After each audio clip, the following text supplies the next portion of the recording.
오늘 말씀은 벨사살 왕이 자기를 위하여 1000명의 귀인들을 모시고 잔치를 벌였다 하는 그런 이야기입니다. 근데 이 잔치는 좀 특이한 게 규모도 그 당시 옛날로는 굉장히 큰 규모거든요.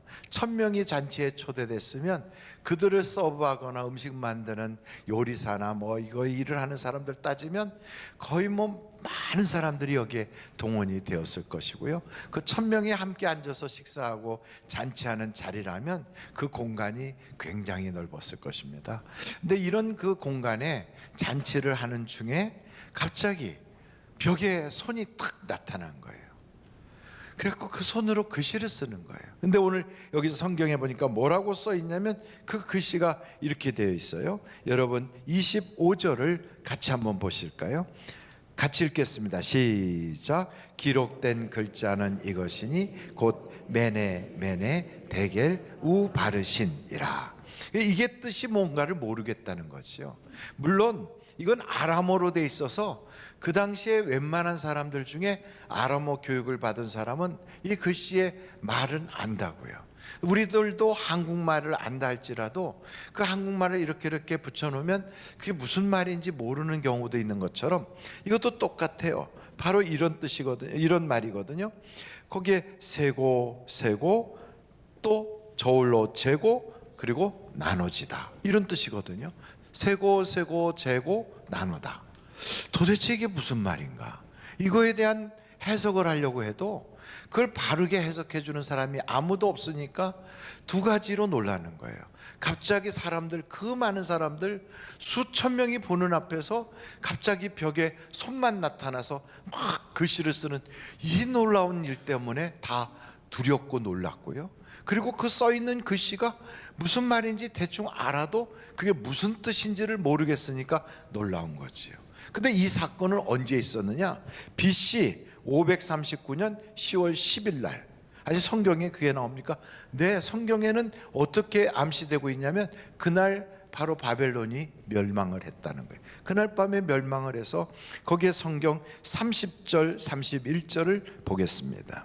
그날 밤에 갈대아 왕 벨사살이 죽임을 당하였고 메대 사람 다리오가 나라를 얻었는데 그때 다리오는 62세였더라 하고 기록된 걸 보면 바벨론이 멸망당하고 그리고 그때 메소포타미아와 그리고 페르시아로 이렇게 나라가 갈라졌던 메대와 바사로 갈라졌던 그때 바로 다리오가 왕이 되고 그 이후에 고레스가 왕이 되던 바로 그때가 언젠가 하고 날짜를 쭉 들어가면 알 수가 있는 거죠. 그래서 이 잔치는 그냥 상상으로 된 게 아니라 역사적인 사건이었다고요. 근데 그 역사적 사건 속에 바로 이 벨사살이라고 하는 왕이 너무나도 놀라운 광경을 보고 이걸 해석할 사람이 없어 찾다가 다니엘을 오게 해서 다니엘로부터 이 이야기를 듣는데 다니엘이 처음 한 이야기가 무슨 얘기냐면 당신은 하나님 앞에 너무 건방져 이렇게 얘기하는 거예요. 깜짝 놀란 거죠. 왜 건방지다는 거야? 당신의 아버지 느부갓네살 왕이 하나님 앞에 교만하다가 짐승처럼 내침을 받아 7년 동안 고생하고 다시 회복한 걸 당신은 아들로서 다 봤잖아. 그랬다면 하나님 앞에 그렇게 살지 말아야지. 그러면서 어떻게 예루살렘에서부터 하나님을 위하여 섬기려고 만들었던 그 모든 하나님의 용품을 다 갖다가 술 먹고 노는 데다 그걸 쓰느냐. 당신 제정신 아니지 않냐. 이러면서 책망하는 거거든요. 그러니까 이제 그걸 다 해석했다고 좋다고 상을 주겠다니까 다니엘이 그래요. 그 상 다른 사람이나 주라고. 난 안 받겠다고. 그럼 왜 그런 얘기를 했을까요? 그날 밤이 나라가 망하는 날이니까 그걸 무슨 상을 받겠습니까?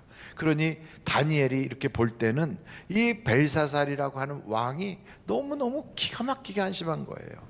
오늘 저는 이 말씀을 보면서 세 가지를 여기서 깨달았는데 첫째는 이 벨사살 왕이 초청한 그 많은 사람들이 아마도 벨사살이라고 하는 사람을 임금 만들려고 애를 썼던 공신들이었을 거예요.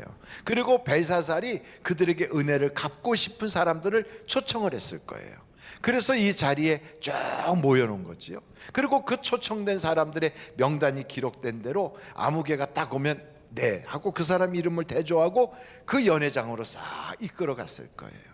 여러분, 이것처럼 우리도 하늘나라의 잔치에 그냥 들어가는 게 아니에요.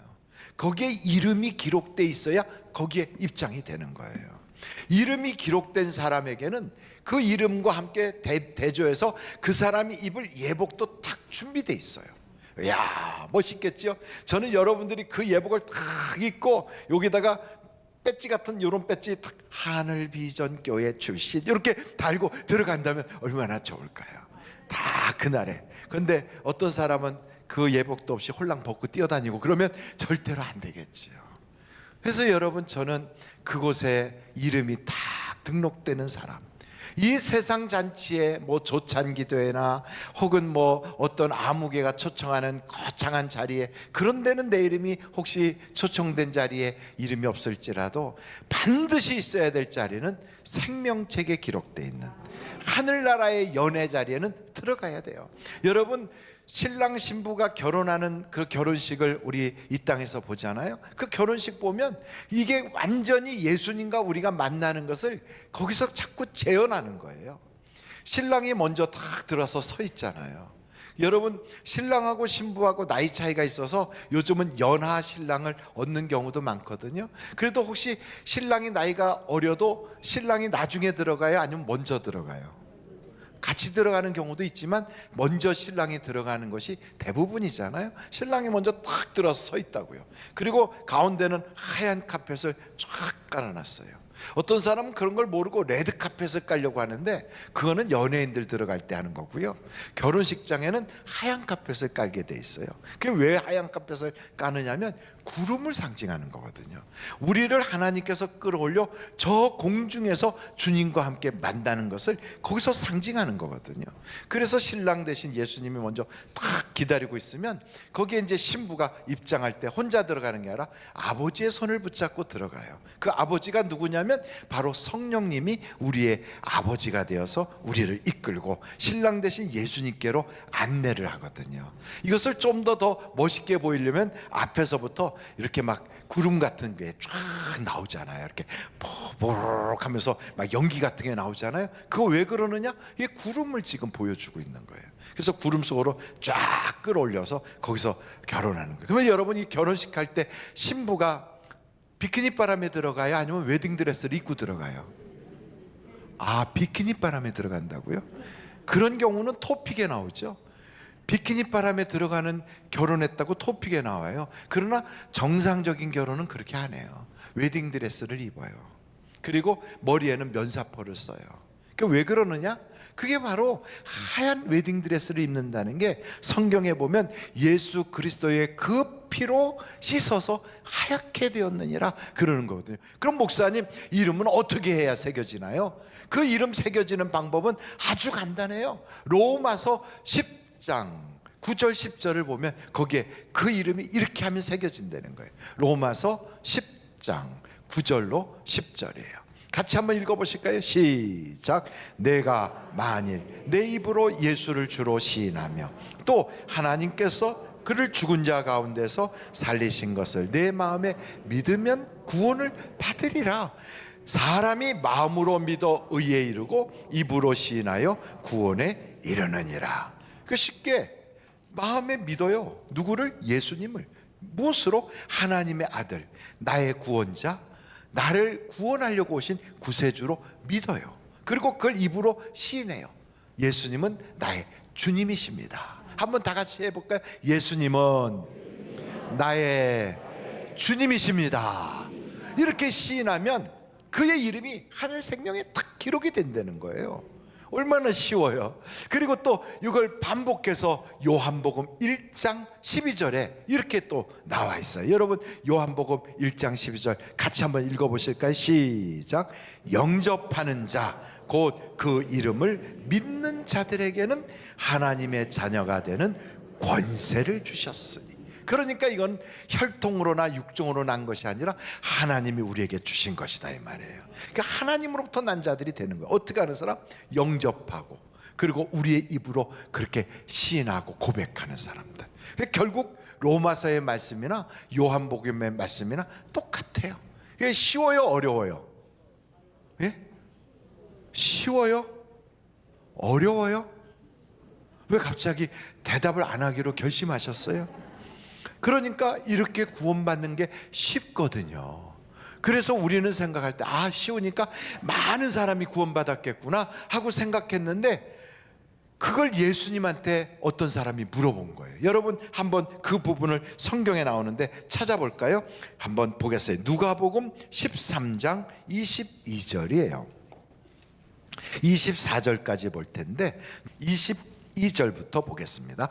예수께서 각 성 각 마을로 다니사 가르치시며 예루살렘으로 여행하시더니 어떤 사람이 여짜오되 주여 구원을 받는 자가 적으니까, 이렇게 물은 거예요. 그러니까 그들에게 이르시되, 예수님 말씀하는 거예요. 좁은 문으로 들어가기를 힘쓰라. 내가 너희에게 이르노니 들어가기를 구하여도 못하는 자가 많다 적다 많으리라. 오호. 그러니까 결국 구원받은 사람이 많다는 게 아니라 적다는 얘기가 되는 거예요. 그래서 계속 보면 마태복음 7장 13절서부터 보면 이런 말씀이 있어요. 마태복음 7장 13절에 좁은 문으로 들어가라. 멸망으로 인도하는 문은 크고 그 길이 넓어 그리로 들어가는 자가 많고, 생명으로 인도하는 문은 좁고 길이 협착하여 찾는 자가 적음이라. 그러니까 여러분 보세요. 이게 성경을 딱 보니까 그 이름이 올라가는 게 우리는 생각할 때 쉬운 줄 알았는데 그게 그렇지가 않더라는 거예요. 그러면 목사님쯤 되면 되겠지요? 그때 예수님이 아니다 그래요. 그러면 뭐 귀신 쫓아내면 되나요? 그것도 아니야. 그럼 뭐요? 능력 행하면 그럼 되겠죠? 아니야. 그럼 뭐 주여 주여 그러면 안 될까요? 주여 하는 거는 그래도 내 마음으로 하는 게 아니라 그 성령이 시켜주셔서 한다는데 그건 되겠죠? 그랬더니 그것도 아니라는 거예요.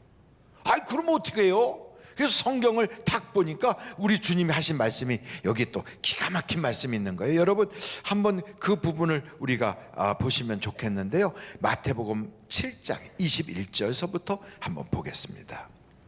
마태복음 7장 21절. 나더러 주여 주여 하는 자마다 다 천국에 들어갈 것이 아니에요? 기예요? 아니요. 다만 하늘에 계신 내 아버지의 모대로 뜻대로 행하는 자라야 들어가리라. 그 말이 무슨 말이에요? 성경에 나와 있는 대로 해야 된다 이 말이에요. 계속 보겠습니다. 그날에 많은 사람이 나더러 이르되 주여 주여 우리가 주의 이름으로 선지자 노릇하며, 이 선지자 노릇은 요즘으로 말하면 목사가 된 거죠. 목사 노릇하며 주의 이름으로 귀신을 쫓아내며 주의 이름으로 많은 권능을 행하지 아니하였나이까 하리니, 그때 내가 그들에게 밝히 말하되 내가 너희를 도무지 알지 못하니 뭘 행하는 자라고요? 불법을 행하는 자들아 내게서 떠나가라 하리라. 그러니까 이 불법이라고 하는 그것 때문에 뭐 목사가 되든 권능을 행하든 귀신 쫓아내든 뭐 주여 주여 하든 그렇게 된다고 이름이 올라가는 게 아니라는 거예요. 그러니 큰일 났잖아요. 죄 없는 사람이 어디 있어요? 그러니 문제지. 그걸 해결하기 위하여 하나님께서 우리에게 특별한 선물을 주셨어요. 그게 뭐냐? 보혜사 성령이다 이 말이죠. 그래서 로마서 8장 26절을 한번 보세요. 자, 같이 한번 읽겠습니다. 시작. 이와 같이 성령도 우리의 연약함을 도우시나니 우리는 마땅히 기도할 바를 알지 못하나 오직 성령이 말할 수 없는 탄식으로 우리를 위하여 친히 간구하시느니라. 아멘. 그럼 목사님 우리가 굳이 할 거 없네요. 뭐 성령이 알아서 다 하시겠지. 근데 그렇지가 않아요. 성령님이 내 안에 계시면 이분이요 죄를 짓지 못하게 자꾸 나에게 죄 지으려고 할 때마다 안 돼, 그러면 안 돼, 이렇게 말씀하시는 거예요. 마치 부모님이 잘못하려는 자식에게 야단치듯이 막듯이 그러는 거죠. 혹시나 내가 죄를 지면 그거 가만두지 않고 빨리 해결할 수 있도록 회개하게 하고 막 내 마음이 괴롭게 만들고 참을 수 없게 만들고, 이래서 그 죄와 내가 딱 갈라지게 만들고, 나중엔 그 죄가 싫어지고 죄를 미워하기까지 해서 죄를 안 짓는 사람으로 점점 바꿔놓는단 말이지요. 할렐루야. 그래서 여러분, 우리에게 전에는 죄의 열매가 주렁주렁 맺어지던 사람인데 예수 그리스도가 성령을 내게 보내주시면 그때부터 이 성령께서 자꾸 성령의 열매가 맺어지게 만드는 거예요. 성령의 열매가. 그러므로 어떻게 해야 돼요? 하나님의 도우심을 받아야 되는 거예요. 성령님이 우리 속에서 도와주셔야 내가 할 수 없는 그 일을 하게 되거든요. 그래서 성령님 도와주세요. 성령님을 내게 보내주세요. 성령님이 없이는 살 수 없어요. 그래서 성령님이 내게 절실히 필요하거든요. 예수님도 우리 보고 성령 받아라 그러고, 베드로 요한도 저 사마리아 땅에 예수의 복음이 들어갔다니까 성령 받기를 위하여 기도해주고, 그리고 여러분 사도 바울도 너희가 믿을 때 성령을 받았느냐 그렇게 묻잖아요. 제가 한번 여쭤볼게요. 여러분 교회 다니시는 건 다 우리가 여기서 만났으니까 알겠는데, 그러나 여러분 이렇게 교회 다니시는데 성령은 받으셨습니까? 지금 아멘을 하려고 하는데 한 3분밖에 안 하시고 나머지는 받은 것도 같은데 또 아닌 것도 같아. 이게 오락가락해. 그 왜 그러느냐 여쭤보면, 옛날에 방언 분명히 했는데 그동안에 이게 안 되고 있어. 옛날에 기도할 때 이게 막 좀 뜨끈뜨끈하고 막 떨렸는데 요즘은 냉랭해. 그래서 성령이 떠난 것 같은 생각이 들어서, 성령 받으셨습니까? 그러면 옛날에는요, 이렇게 말하고 싶은 거거든. 근데 여러분 기억하십시오. 성령님은 떠나지 않습니다. 성령님이 내게 오시면 나라고 하는 사람은 변덕이 많아. 나라고 하는 사람은 인생에 기복이 있어요. 그러나 성령님은 반석 같은 분이에요. 변하지 않아요. 떠나지 않습니다. 내가 교회를 지금은 건강해서 다니는데 혹시 그런 일이 없어야 되겠지만 치매에 걸린다거나 혹은 몸에 불편함이 있어서 요양원에 가 있다. 그 교회 못 나오잖아요. 그러면 그때는 뭐 성령님이 떠나버리시게요? 아닙니다. 한번 성령님이 오시면 내가 어느 곳에 있든지 성령님은 나를 이 세상 끝나는 그날까지, 주님 앞에 갈 때까지 나와 늘 함께하는 걸 믿으시기를 바랍니다. 그러므로 여러분, 한번 구원 받았으면 구원이 떨어져 나가질 않아요. 구원이 없어지질 않아요. 구원이 취소되지 않아요. 그래서 예수 믿으면 구원 받는다. 아멘. 그랬으면 지금은 약하지만, 지금은 아주 미약하지만 성령의 열매가 점점점 나타나게 되어 있는 거예요. 그래서 갖다가 나무 묘목을 탁 심어 놓으면요, 그럼 몇 년 지날 때까지는 꽃도 잘 안 피고 이게 좀 이파리 조금 나오다 말고, 그래서 이게 진짜 이게 무슨 나무 맞나 이런 생각이 들거든요. 그런데 이제 정말 성장하면 거기 열매가 맺어지는 거예요. 그래서 여러분 낙심하지 말고 하나님과 밀접한 관계만 만드시면 성령께서 성령의 열매가 맺어지게 하시는 거예요. 그래서 여러분 기도하십시오. 하나님, 내 힘으로 살지 않고 성령을 의지하여 살게 하여 주시옵소서. 하나님은 뭘 보시느냐? 열매를 보시거든, 열매를. 그래서 열매가 있는 자는 열매를 더 맺게 하려고 나에게 은혜도 주시고 나를 깨끗하게도 하시고 나에게 하나님 기도의 응답도 주신다 이 말이에요. 그래서 여러분 열매를 맺잖아요. 그러면 내 인생의 기도의 제목이 있는 게 착착착착 응답을 받아요. 그 기도의 제목이 치료의 역사든 물질의 문제든 법적인 문제든 인간관계의 문제든 그 어떤 문제든지, 여러분 앞에 서 있는 저도 치료받아서 오늘 희귀병, 난치병 같은 것도 이렇게 많이 완화되고 참 좋아서 여러분 앞에 서 있는 거 아닙니까? 저는 제가 살아있는 것 자체가 하나님이 살아계신 증거라고 보거든요. 그것처럼 여러분의 인생도 똑같아요. 하나님 앞에 열매만 탁 맺어드리면 그 열매를 보고 열매를 더 맺게 하려고 하나님이 막 나를 밀어주시거든요. 더더군다나 오늘 이 예배 자리는 엄청난 자리거든요. 왜요? 예배는 하나님이 우리와 만나주시는 자리거든요. 여러분 이 세상에 사랑하는 애인과 만난다고 해도 얼마나 긴장이 되겠어요. 집에서 머리도 한 2번 3번 더 빗고 거울도 더 보고 그 얼굴이 그 얼굴인데도 자꾸 쳐다보고 또 입술도 이렇게 제가 이것도 하고 막 그러고선 그냥 마스크 쓰고서 혹시 마스크 썼다가 또 벗었다 이렇게 가면서 그러면서 그 사랑하는 사람 얼굴 보려고 뛰어나가잖아요. 근데 이 세상에 그래봤자 노래 가사처럼 나팔꽃보다 짧은 사랑이라 이 말이죠. 얼마도 못 가고 변심하고 변덕 부리고 처음에는 그렇게 좋았던 그 사람이 나중에는 그 인간 때문에 못 살겠다 이렇게 변할 수도 있어요. 왜냐하면 인간은 원래 그러니까. 그렇지만 여러분, 하나님은 그렇지 않아. 하나님은 변덕이 없고 하나님은 나의 인생의 모든 부족함을 채워주시고 내게 있어서 꼭 있어야 될 걸 아시는 하나님이 여러분 만나면 내 인생 팔자가 바뀐다 이 말이에요. 그래서 성경에 보면요, 병든 자들이 만날 때마다 예수만 만나면 치료가 나타나는 거예요. 문제 있는 자가 예수만 만나면 문제가 해결되는 거예요. 가정에 있던 어둠의 영도 쫓겨나가는 거예요. 귀신이 들어서 거라사인에 있었던 자기의 몸을 학대하고 소리를 빠락빠락 찔러가면서 그러고 다니는 그 사람도 예수를 만나니까 얌전해지고 완전히 온전해지잖아요. 그래서 오늘 이 자리가 그 예수님 만나는 자리잖아요. 그 만나러 와서 우리가 기도하는데 여러분, 그런 게 있어요.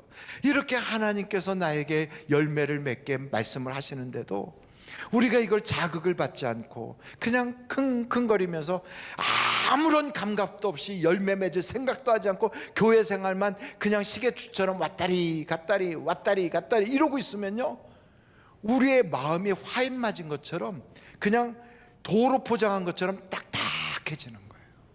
그래서 교회를 다니는데도 기도가 안 돼.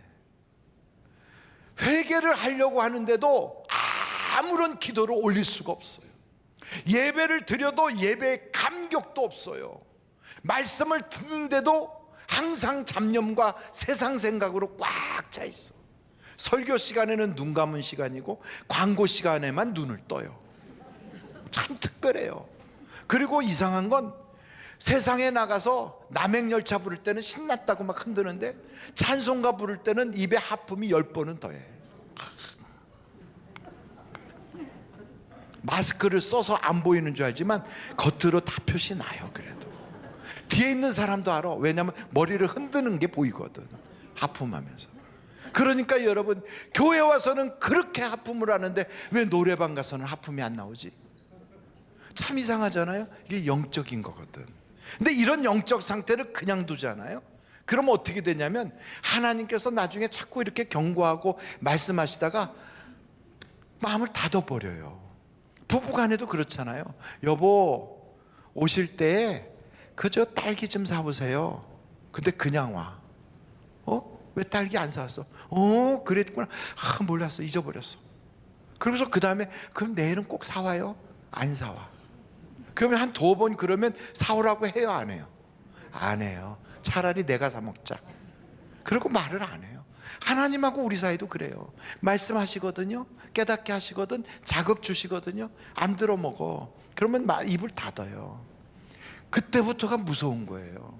부부도 그러잖아요. 마음이 다치기 시작하면 그때부터가 이게 무서운 거예요. 그때부터 이게 마귀가 틈타기 시작하는 거예요. 하나님과 우리 사이에도 하나님이 마음을 딱 닫아버리잖아요. 그러면 그걸 성경은 뭐라고 그러면 내버려 두는 거다는 거예요. 내버려둬. 그러면 삶에 어떤 자극도 없어. 무슨 사건이 터져가지고 내가 뭐 깨닫게 하거나 나를 돌이키게 하거나 그런 것도 없어요. 아무 이상 없어. 그렇게 살아가는데도 별로 무슨 문제가 생기지도 않아. 그러니까 아무런 문제가 없으니까 그냥 살아요. 그런데 어떻게 되느냐? 사울같이 되는 거예요. 아무런 문제가 없어. 꿈으로도 환상으로도 아무런 문제 없어. 누가 뭐라고도 안 해. 그러다 갑자기 퍽 하고 망해버리는 거예요. 요나도 그래요. 하나님은 다시스로 저 니느웨로 가라는데 자기 혼자 다시스로 도망가. 그런데 이상하게 길이 잘 풀려. 배도 딱 만나고 풍랑도 아니고 아주 잔잔하고. 이야. 그리고선 배 밑창 가서 누워 자는 거예요. 아무런 일이 없는 것 같아요. 그러다가 갑자기 쾅 하고 터지는 거예요. 여러분, 우리 하나님이 그렇게 하시길 원하지 않아요. 그래서 우리를 자꾸만 제발 그러지 마라. 너 기도해야지. 너 하나님께 바로 서야지. 너 열매 맺어야지. 우리에게 그러시는 거예요. 그게 잔소리가 아니라 그게 사랑의 메시지거든요. 왜요? 우리 잘 되라고. 열매를 맺으면 맺을수록 그 열매를 하나님이 따드시느냐? 아니에요. 그 열매 때문에 내 인생이 풍요로워지는 거예요. 그 열매 때문에 나는 인간관계가 행복해지는 거예요. 그 열매 때문에 마귀는 한 길로 왔다 7길로 도망가 버리는 거예요. 그 열매 때문에 내게는 하나님의 응답이 점점 쌓여가기 시작하는 거예요. 그 열매 때문에 나는 능력이 있게 되는 거예요. 저는 우리 하늘비전교회 성도들이 이런 3가지, 하늘나라의 그 잔치자리에 내 이름이 기록된 그런 사람이 되고, 2번째는 성령의 열매가 있고, 3번째는 하나님으로부터 버림받은 자가 아니라 하나님과 깊은 교제가 이루어지는, 내 안에 하나님이 계시고 나는 하나님 안에 있는 바로 그런 자. 그래서 그의 삶이 잔치집 같은 그런 인생이 되는 것, 이게 하나님이 우리를 향하신 뜻이거든요. 저는 우리 하늘비전교회 모든 성도들이 이런 삶을 사시기를 주님의 이름으로 축원합니다.